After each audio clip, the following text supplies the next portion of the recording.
आसी टीवी के मुअज़्ज़ज़ दोस्तों, अस्सलाम वालेकुम। दोस्तों, अमरीकी खुफिया एजेंसी CIA की जानिब से अगस्त 1963 में तैयार किए गए वर्किंग पेपर में इस तनाज़े को अमरीकी नजर से देखा गया है। दोस्तों, आज हम आपको वीडियो में बताएंगे कि भारत और चीन तनाज़े का तफसीली पस मंजर, लेकिन उससे तनाज़े को समझने में काफी मदद मिलेगी। इस वर्किंग पेपर को पहले टॉप सीक्रेट करार दिया गया था, ताहम अब वो डी क्लासिफाइड कर दिया गया है।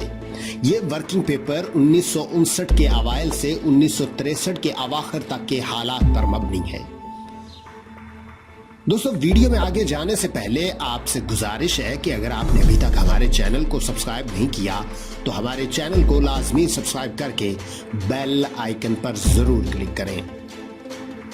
दोस्तों, 24 अक्टूबर 1959 में जारी होने वाला CIA का सेंट्रल इंटेलिजेंस बुलेटिन भी चीन भारत सरहदी झड़प पर रोशनी डालता है। CIA के सेंट्रल इंटेलिजेंस बुलेटिन के मुताबिक न्यू दिल्ली के 21 अक्टूबर की सरहदी झड़प पर सख्त एहतजाज किया गया है। मशरकी कश्मीर के इलाके लद्दाख में होने वाली इस झड़प में 19 फौजी मारे गए थे।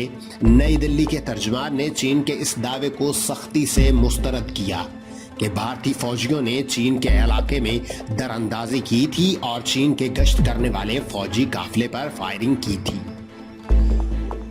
दोस्तों, अमरीकी CIA की जानिब से ये वाकया मंसूबे के तहत पेश नहीं आया था, क्योंकि दोनों हुकूमतें मुज़ाकरात की तैयारी कर रही थी। चीन ने इस वाक़े पर मौक़िफ़ अपनाया कि उसके फौजी अपने दिफा में फायरिंग पर मजबूर हुए थे। चीन ने भारत पर जोर दिया कि चीन की सरहदों के खिलाफ वाक़यात को मुस्तक़बिल में रोकने के लिए इक़दाम किए जाएं। इंटेलिजेंस बुलेटिन में कहा कि उनकी हुकूमत उस पर मौके पर कोई फौजी ऑपरेशन नहीं करेगी। माओ ज़ेडुंग ने भी हाल ही में भारत की कम्युनिस्टों को यकीन दिलाया कि चीन भारत के खिलाफ जारियत का इरादा नहीं रखता। CIA ने अपने तजुर्बे में कहा कि लद्दाख का वाक़े और दोनों तरफ से एहतजाजी बयानात भारतीय अवाम और हुक्काम के मौक़िफ़ को सख्त कर सकते हैं, जिससे इस साजगार माहौल में रुकावटें खड़ी हो सकती हैं, जिसके लिए माओ ज़ेडुंग मुज़ाकरात से पहले मुतालबा करते हैं। CIA के वर्किंग पेपर के मुताबिक 10 नवंबर को नेहरू ने मुज़ाकरात के लिए पेशगी शर्त रखी कि दोनों तरफ की फौजें LAC पर वापस अपनी रवायती पोजीशनों पर चली जाएं।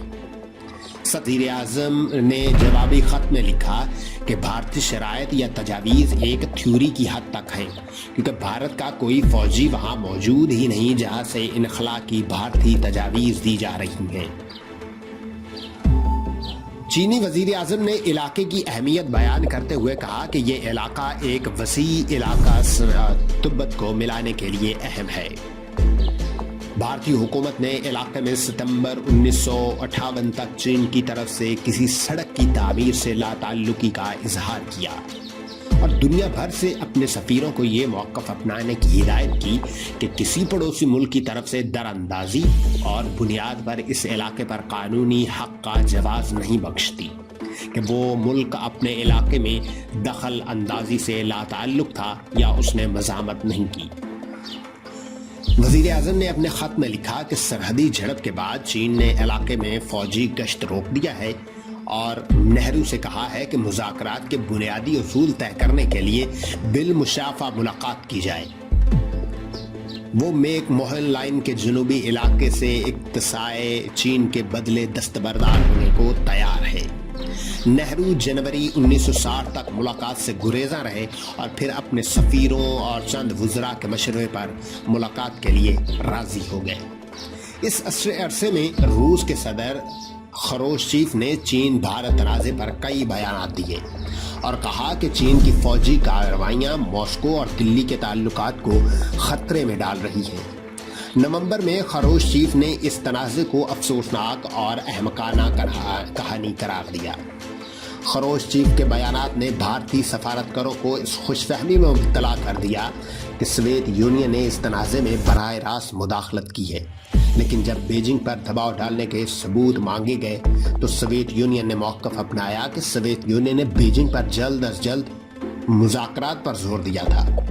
सोवियत यूनियन का हकीकत में चीन पर कोई असर व रसूख नहीं था, बल्कि चीनी हुक्काम खरोशचीफ के बयानात पर नाराज थे। भारतीय सेक्रेटरी खारजा ने एक अमरीकी ओहदेदार को बताया कि खरोशचीफ इस मामले में गैर जानबदार रहे और उनके ख्यालात में सोवियत यूनियन के दोनों दोस्त मुल्क तनाज़े को बाहम हल कर लेंगे।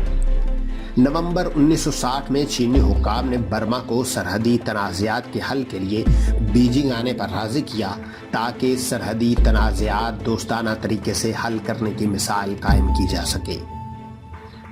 चीन का ख्याल था कि बर्मी वजीर आज़म के साथ सरहदी तनाज़ात जल्द अज जल्द हल करके वो नेहरू को मुज़ाकरात पर आमादा कर सकते हैं। बर्मा के वजीर आज़म ने अंदाज़ा लगाया कि चीन उनके साथ सरहदी तनाज़ात खरोशचीफ के दौरा नई दिल्ली से पहले हल करना चाहता है ताकि नई दिल्ली के इस मौक़िफ़ को झुठला सके कि चीन तनाज़ात को हल करने से इनकारी है। पार्लियामेंट और मीडिया के दबाव में नेहरू ने मुलाकात पर आमादगी जाहिर की और 5 फरवरी 1960 के खत में चू एनलाई को मुज़ाकरात नहीं बल्कि मुलाकात के लिए नई दिल्ली आने की दावत दी। फरवरी और मार्च में इशारे मिलने लगे कि नेहरू इक्साए चीन पर भारत का बराए नाम इख्तियार बरकरार रखते हुए तिब्बत रोड चीन के इस्तेमाल में देने के कबूल करने को तैयार है। चीनी हुक्काम भारत के मौक़िफ़ में इस नरमी को भांप गए और बेमायनी मुलाकात की बजाय बामकसद मुज़ाकरात की तैयारी में लग गए। चीन के हुक्काम ने अपनी आमादगी को मोतबर बनाने के लिए नेहरू की तरफ से 2 बार दौरे की दावत मुस्तरद करने के बावजूद चू एनलाई के दौरे नई दिल्ली पर आमादगी दिखाई और बर्मा के साथ सरहदी मुआहदे के सिर्फ 2 माह बाद ही नेपाल के साथ चीन के वजीर आज़म की तरफ से आला सतह के वफद के साथ 6 रोज़ा दौरा नई दिल्ली की तजवीज़ पर भारतीय हुक्काम शशदर रह गए। नेहरू के मुशीरों ने यह बात नोट की कि नई दिल्ली ताल्लुकात में बेहतरी के लिए नेहरू और चीन के वजीर आज़म में मुलाकात चाहता है, जबकि वजीर आज़म की तरफ से दौरे की कबूलियत का ख़त सरहदी तनाज़ात के ठोस हल की तरफ इशारा कर रहा है। जब नेहरू से पूछा गया कि वजीर आज़म नई दिल्ली में 6 दिन क्या करेंगे, तो नेहरू ने कहा कि चीन के वजीर आज़म एक मुलाकात में 3 से 4 घंटे बिला तकान बोल सकते हैं। नेहरू को मुशीरों ने मशवरा दिया कि वो वजीर आज़म के साथ मुलाकात में ज़हन तब्दील ना करें। अप्रैल में चीन के वजीर आज़म भारी भरकम वफद के साथ नई दिल्ली पहुंचे। नेहरू के साथ वफूद की सतह और तन्हाई में मुलाकातों में चीन के वजीर आज़म को कामयाबी न मिली। 3 दिन की मुसलसल मुलाकातों में लद्दाख पर भारतीय मौक़िफ़ तब्दील न हुआ, उस पर वजीर आज़म ने भी मकबूजा भारतीय इलाके छोड़ने से इनकार कर दिया। चीन ने फरवरी और मार्च में भारतीय मौक़िफ़ में नरमी के दुरुस्त अंदाजे लगाए थे, लेकिन अप्रैल के आखिर तक ये अंदाजे दुरुस्त नहीं रहे थे और नेहरू के मुशीरान के मौक़िफ़ को सख्त कर चुके थे। ये मुलाकातें नाकाम रहीं और नेहरू ने मामला अपने मातहत हुक्काम पर छोड़ दिया ताकि वो चीन के हम मनसबों से मुलाकातों में मामले के कानूनी और तारीखी पहलुओं का जायजा ले सकें। 1960 के आखिर तक दरमियाने दर्जे के हुक्काम के माबैन मुज़ाकरात चलते रहे, लेकिन नतीजा खेज ना हो सके। चीन ने मुस्तकिल फौजी गश्त बंद करके वक्तन फवक्तन गश्त की पॉलिसी अपनाई और फौज को फायरिंग से गुरेज का हुक्म दिया। ताहम चीन ने दिसंबर और नवंबर के अवाइल में 1960 में ये अंदाज़ा लगा लिया कि भारत मकबूजा इलाके छुड़ाने का इरादा नहीं रखता, क्योंकि उसकी फौजी सलाहियत कम है। लेकिन चीन ने गश्त मुअत्तल करने के बावजूद नई पोस्टों की तामीर जारी रखी। चीनी हुक्काम ने मुज़ाकरात के दौरान भारतीय हम मनसबों को इलाके का नया नक्शा भी दिया, जिसमें भारतीय दावे के इलाके भी शामिल थे। भारत ने इलाके पर चीनी फ़ज़ाइया की गश्त पर एतराज़ किया तो वज़ीर आज़म ने नेहरू से कहा कि वो इन तैयारों को मार गिराएं ताकि उन्हें पता चल सके कि ये तैयारे चीन के नहीं हैं। लेकिन भारत ऐसा करने से हिचकिचाता रहा और एहतजाज भी करता रहा। शायद भारत ने चीन का दावा मान लिया था कि ये तैयारे अमरीकी हैं, लेकिन उसका खुले आम एतराफ़ करने से भी गुरेज करता रहा। जनवरी 1961 तक चीन की पॉलिसी नई दिल्ली के साथ अच्छे ताल्लुकात की थी और खुली जंग को नामुमकिनात में से तसव्वुर किया जा रहा था। ये चेयरमैन माओ का सफारतकारी में बर्दाश्त का फलसफा था। उनका तसव्वुर था कि हमें अपनी जिद्दोजहद में मुखालिफ फरीक को कुछ छूट देनी चाहिए। दोस्तों, वीडियो को लाइक करें, शेयर करें और बेल आइकन पर ज़रूर क्लिक करें।